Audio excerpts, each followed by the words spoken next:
Good morning from Breazeale's Grocery Bluegrass. It's Wednesday, April 26, 2023. We're live at Breazeale's Grocery Bluegrass. The weather today is rainy, cloudy. Didn't get the temperature. I'd say it's probably about 67 degrees outside, somewhere about that.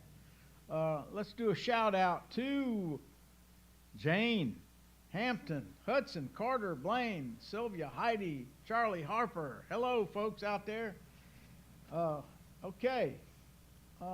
Today's sponsor is Bishop Branch Machine Works. They're located in central South Carolina, and the owner and operator is Mr. Brian Boggs. So if you need any machine work, any kind of metal stuff, they always put quality first in everything they do at Bishop Branch Machine Works Incorporated, located at 718 Central Road, Central South Carolina. So give them a shout, and they'll be glad to help all your metal work needs. We got a couple items that we need to talk about coming up. We got the Little Roy and Lizzie show coming up May the 4th, 5th, and 6th, 2023 at the Lewis Family Home Place. They have a wonderful lineup. So give them a shout and a call.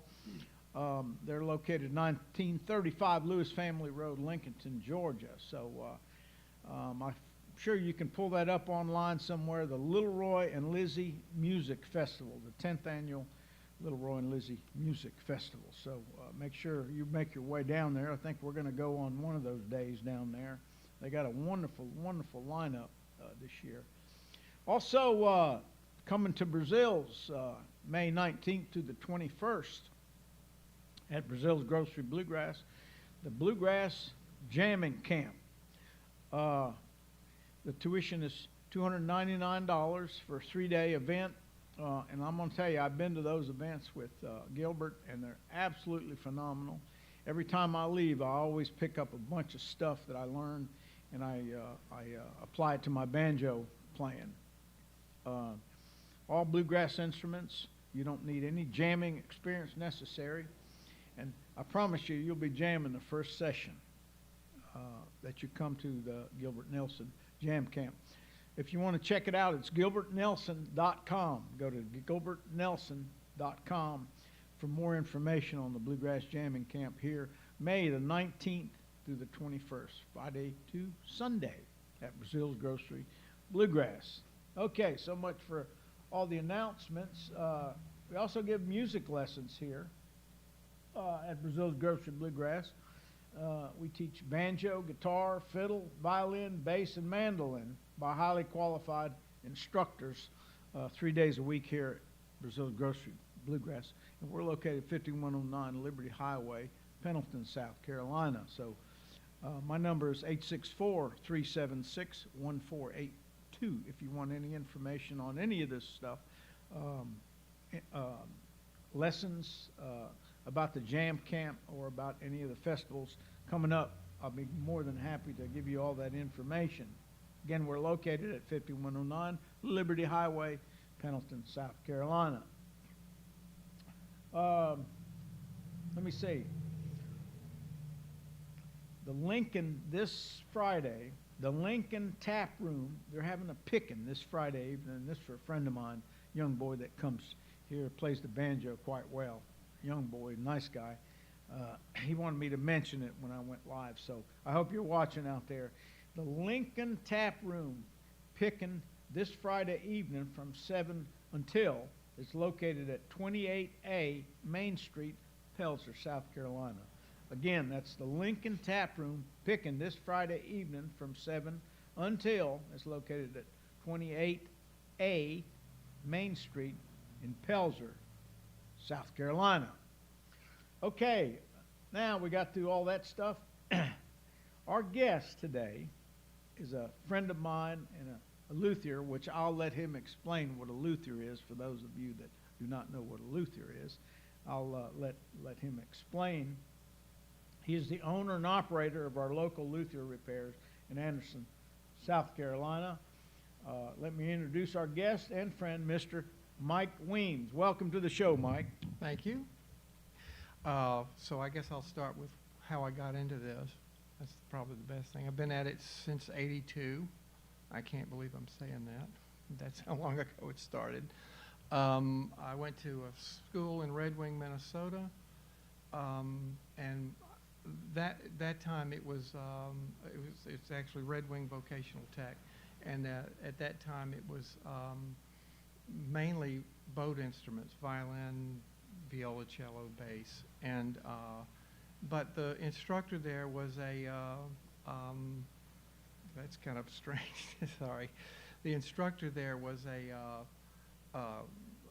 jazz guitar player, so we got to do the guitar as well. So the course was about 10 months long and about 2 years too short, as I think I learned to be pretty dangerous right out of school. I was fairly quickly hired at a place called Atlanta Guitar Works with a fellow by the name of Devon Bogue, who kind of helped me get started and taught me a lot. And from there, I wound up working out of my house, and I moved. Cheryl and I, my wife, we moved to Gwinnett County, and just by chance landed in one of the most hot school system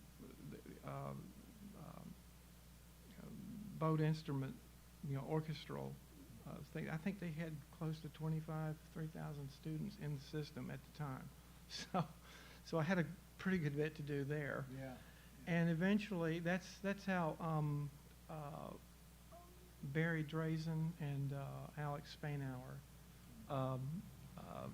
discovered me there because they had a lot of accounts down there. So we started bringing me stuff. So they hired me up here from there. Oh, really? And that's how I wound up at Drazen Edwards Music for about 15 years, something like that. And then I went out on my own from there as they kind of wound that down. And it's just kind of increased every year since. I also landed the Martin warranty for this area. That was through Wesley Edwards pushed that, but the guy that really pushed it was a fellow named Bill Lowe. I don't know if you know Bill, or he's passed away, but he was kind of a force. He had a band, and Doc Watson apparently used to stay at his house from time to time. Yeah, up in Salem. So yeah. He had a 1935 D28. So but he was probably bugging them all the time, and they finally relented and gave it to me. So yeah, it's an odd profession. It's a lot of different disciplines, that kind of go into one thing. I kept with the violin portion of it, or the bowed instrument portion of it, rehearing bows and working on bows, and then of course making and restoring violins as well. I've made quite a few guitars over the years, and worked on, I don't know, I can't even tell you how many now. It's been so many. Yeah. You ever keep count of how many? No. Well, for a while there, I was photographing them and putting them in the computer as I did them. Yeah. It's just not possible. Yeah. If it's something really, I probably have a record of just about every type of repair work that you can do in that database now, if you want to call it that. It just got too much. Just keeping up has been really hard. Lately, let's see. I'm trying to. A lot of the stuff is handwork. A lot of the stuff I do is handwork, and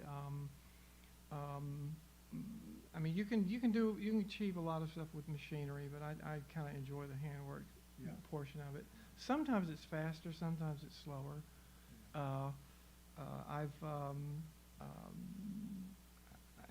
the tools are all specialty, you know, many of them, but then just basic woodworking tools fit right in. So, and in fact, yeah, that's.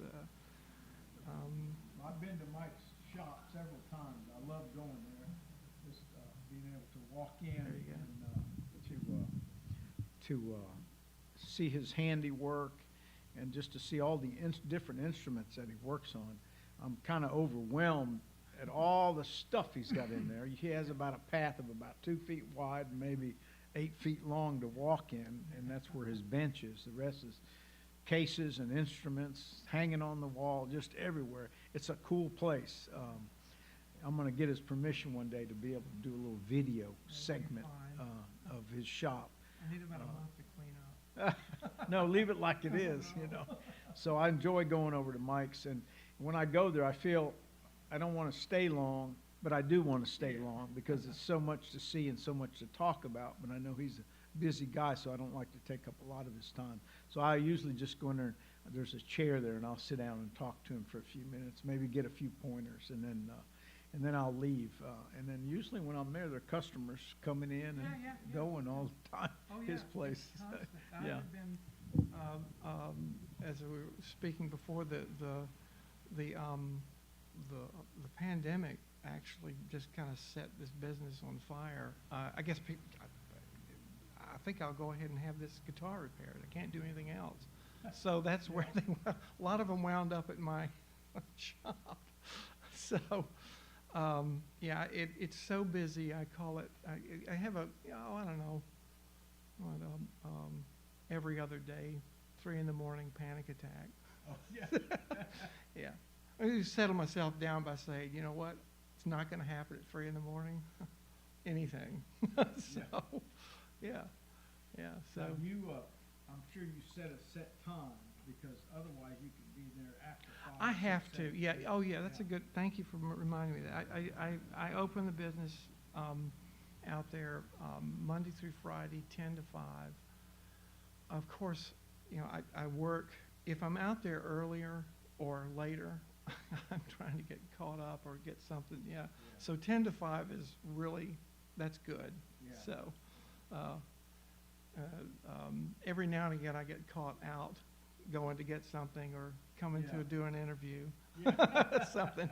So if they're there now, sorry. Well, I appreciate you coming. He's a busy guy. That's fine. Yeah. Do this interview with us. And if you want to call in, have any questions, please do. Call 864-376-1482, and I can transfer the information over to Mike if you have questions for him. Or you can go online now and ask questions. I got the monitor in front of me, and I can answer your questions while we're here live. So you just call. Well, while we're at it, I'm going to plug something here that they don't even know I'm doing this. This is a file. Look at this file. This is a crowning file. This guy I think he's in California. This is a file? Yeah, it's a diamond cutter, and it brings after you've dressed frets, they're flat. It rings them back to round. Oh yeah. And you'll see it. It's quite fast and very accurate. You need to get one. I got they're pricey, but you only buy one. Yeah. And it's like property. The best time to buy was yesterday. Yeah. And today's the second best time, and as soon as you can is the third. If I'd had this file 30 years ago, I'd probably have 3 years of my life back. Because that's how. Yeah. This is the other one, Don. You've got to get this one. This is from the same supplier. It's only like $19 or so. Yeah. And he's got the graduation on it, relief in the neck, also just kind of the way, and you can, it's gold on a black background, so you can actually see it.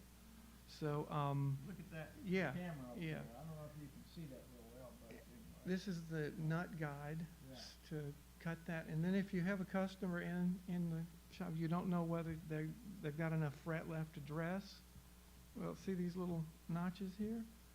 Or you just put it on- And there's a measurement to tell you how deep they are, and it's thin enough to go in that wear spot, so you know what it is at the wear, Yeah. at where it's wearing. I need to get one. Yeah, that's Yeah. really been useful, and the guys.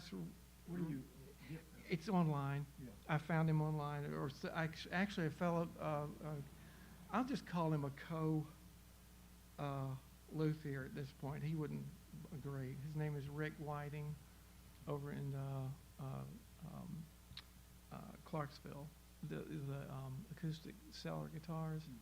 They've had a lot of very high-end vintage, very old stuff, and he's been tootling, messing around with it too. And he told me about this, and I wish I had it 30 years ago, because man, it's not so much that it's all that faster getting it round. It's very accurate. You can really get the center of the fret pretty quickly, Yeah. and it's nice. I like it. So the other thing I do, these are simple tools. Everybody has a plane, right? This is a low-angle block plane. There you go. Oh, Hold it up. let's see here. Yeah. No, all right. It's on delay. Yeah. It's a low-angle block plane.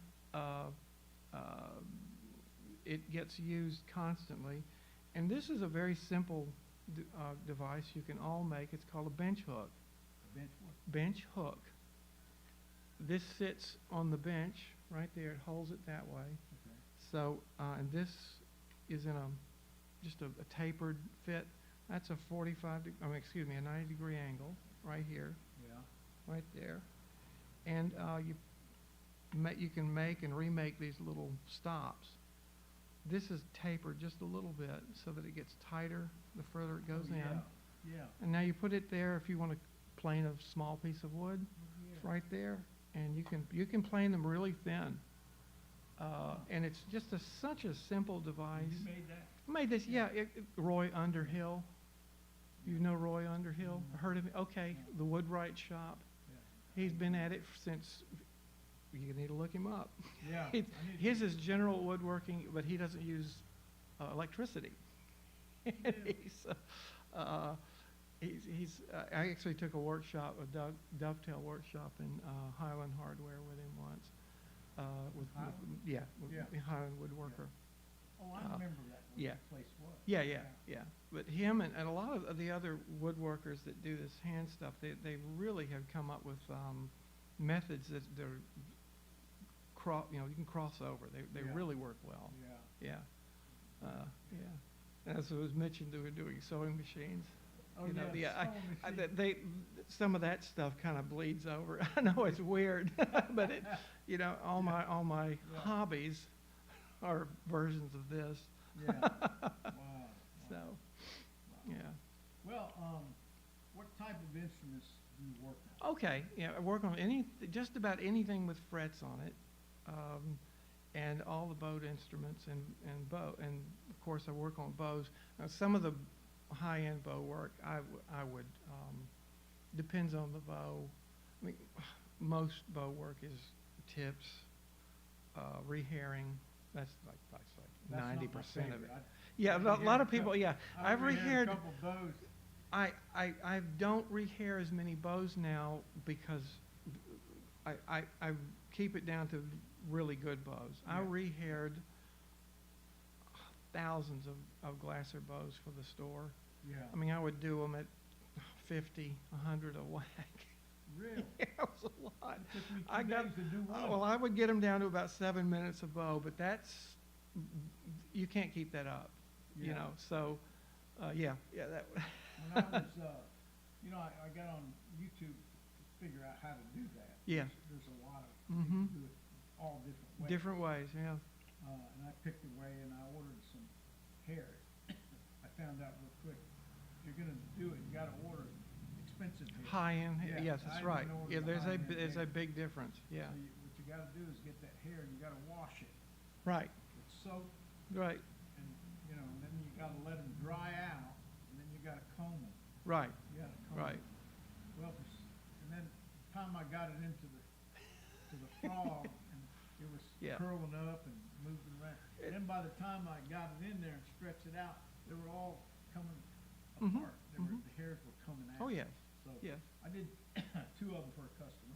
One of them turned out pretty good after about a day's work. Yes, And the other one, I just said, you can have this one. I Yes. didn't do a good job, but if you want me to take it somewhere to get it. yeah, again, there you go, right. And I've taken some bows to use. Yes, to right, use, right. But, you know, you really have to know what you're In doing school, to do those bows. in school, rehairing when you start rehairing bows and standing up sound posts seems to be, you want to practice your swear words because there's a lot of that will fly out as you're trying to do this. Yeah. It's really, Yeah. Cutting those little bitty balsa just pieces trying to put, Yeah. rehairing a bow is it's, I would liken it to, fretwork is similar. Yeah. You just have to do it all the time Yeah. because you're compensating for problems you don't even know you're doing it Yeah. because you've done it so much. Yeah. We were taught to rehair from frog to tip. Some people rehair from tip to frog. I saw videos they do Yeah, different ways. yeah, Tip to frog, yeah. frog to tip. There's a real good French bow maker who's put a couple of series of 4 Mhm. videos online. I really like those. I've gone, you just want to kind of, sometimes you go in, you want to see what other people are doing. Yeah, yeah, But he does from frog to tip, and I like his reasoning for it and the whole bit. yeah. Yeah, so. I went to, several years back, I went to a Luthier friend of mine in Fletcher. Mm-hmm, You might know him, can't remember his name. mm-hmm. But, I remember walking in his shop and I bet you he had 100 bows hanging, Oh, yeah. one end of the room to the other. Yeah. Actually, I bought a bow from him and I paid $250 for it. Mm-hmm. Decent. Yeah, yeah. So he said, go down there and get that one off the end. Mm-hmm. So I grabbed it and brought it over there, and I got one of the spindles out and I Mhm. pulled it across there, and I said, "Oh, What's up with this? what's up with this Yeah. bow?" I Yeah. said, "This is an amazing bow." Yeah. And I played a little bit. He said that belongs to a lady. I read her 2 of her bows every year. She plays at the Atlanta Symphony. She's Mhm. one of the Yeah. lead violinists, and she brings her bows here every year. I read her. He said, "That's about a $12,000 bow." Right. I said, "What?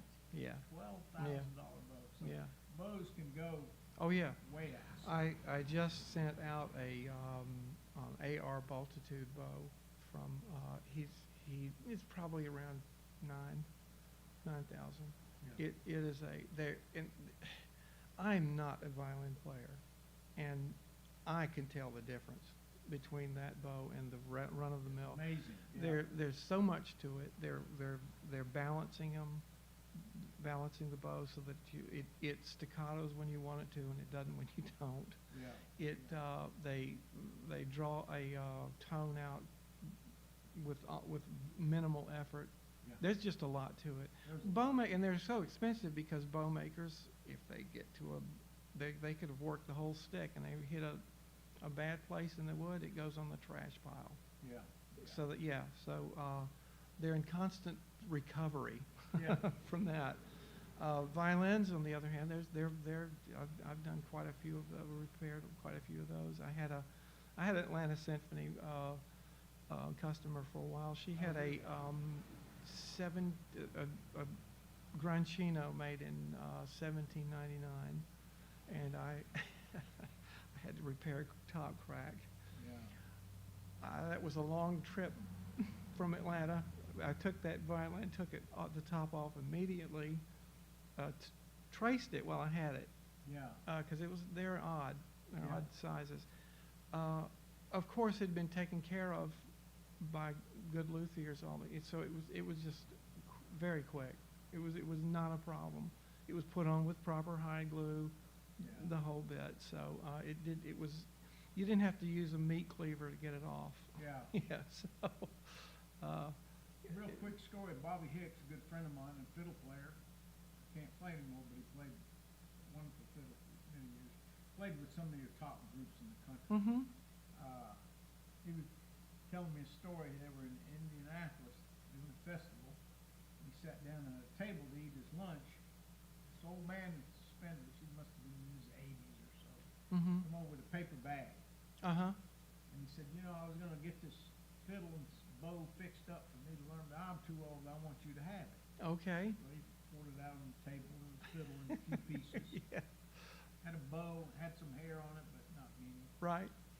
So, he got back and he sent it to a Luthier in North Carolina, Yeah. Bobby Hicks. Okay.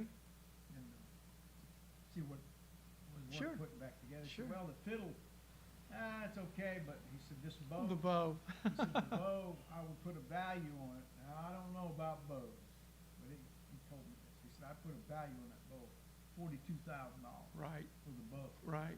For the bow. That does not surprise me. If that happened, I've heard that many times. Yeah, so I know. They can get expensive. They really can. Yeah. Yeah. It's just a stick, right? No, it's not. Yeah. So.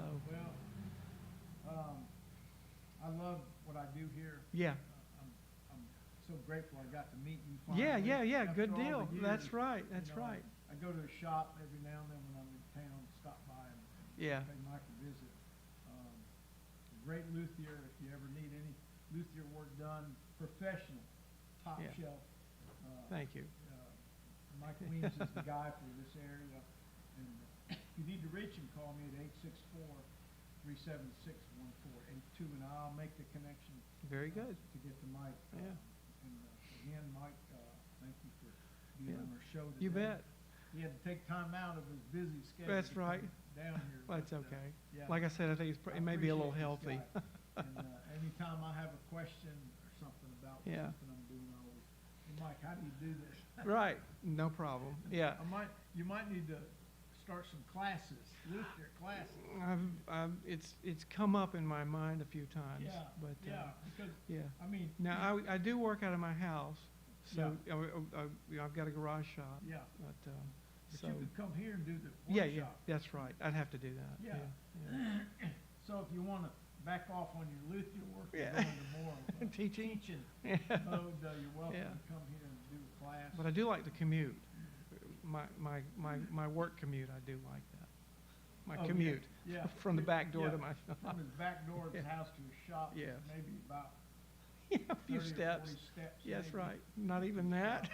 That's pretty Yeah. convenient. Yeah. Well, thank you, Mike, for coming and Absolutely. joining us here at the Real Bluegrass. Absolutely. Again, we're located 5109 Liberty Highway, Pendleton, South Carolina, 29621. Come and join us. We're here every Saturday night from 6:30 to 11. And got my best friend and excellent, great musician, Mr. Mark Stoudemire. Mr. Mark Stoudenmire is here in the audience today. Thank you, Mark, for coming and joining our show today. And we're going to get Mark up here another time or two before one of our broadcasts again. I like being around Mark. He's taught me a lot on the banjo and taught me a lot about music. Oh, good You know, I deal. couldn't read music, so I met him. I have not learned to read music, although He's I the have man. tried. Yeah. He'll help you. Yeah, Yeah, he'll so- help you for sure. There's two middle C's on the cello. What do you do with that? Yeah.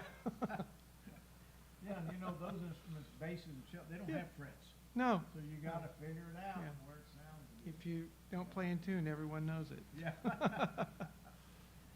Okay, folks, well, thank you for joining us here at the Grocery Bluegrass. We hope you enjoyed our segment of the show, and thank you, Mike, for Yes, sir. joining us today. Yes, sir. and, Absolutely. giving us all this good information about your luthier work. Yep. So, come back next week, same time, at 11 a.m. here at Breazeale Grocery Bluegrass.